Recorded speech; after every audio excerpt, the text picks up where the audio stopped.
est sur Journal du Geek, donc je sais pas si vous entendez, on va essayer de parler. Donc en gros là c'est la nouvelle tablette Iconia chez Acer. Donc c'est la 10 pouces, on sait qu'il y a maintenant qu'il y a une 5 pouces et une 7 pouces qui vont sortir. Donc ce sont des tablettes avec Android 2.2, donc on nous parle souvent d'une mise à jour éventuelle vers Honeycomb ou tout ça, mais on sait pas trop en fait. Donc là c'est juste un prototype puisqu'on est sur le stand de Nvidia qui montre les capacités du Tegra 2.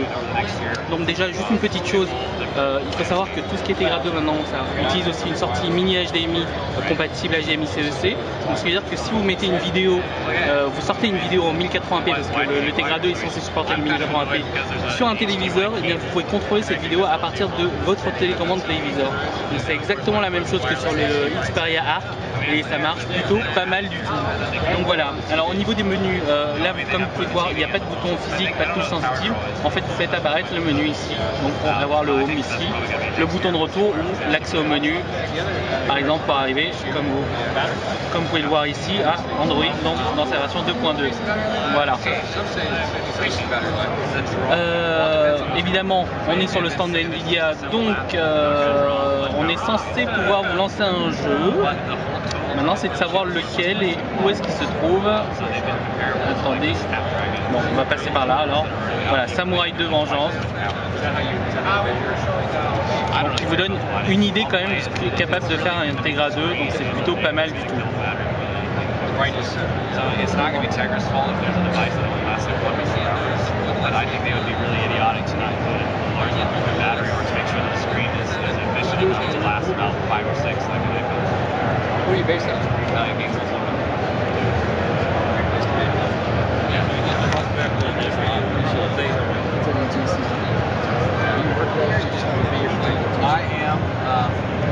Voilà, donc comme vous pouvez le voir, ça tourne plutôt pas mal.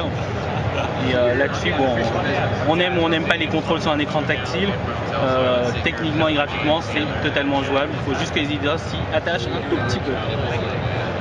Voilà, on va essayer de ressortir du jeu, voilà, ici, puisqu'on a la surcouche. Et puis bah là, on a accès à des choses assez classiques chez Android, donc il n'y a pas de... Il n'y a pas de nouveauté ou quoi que ce soit. Voilà. Là en plus on est sur une version d'Android un peu de base. Non, il ne veut pas. C'est bon, ça a marché. Voilà.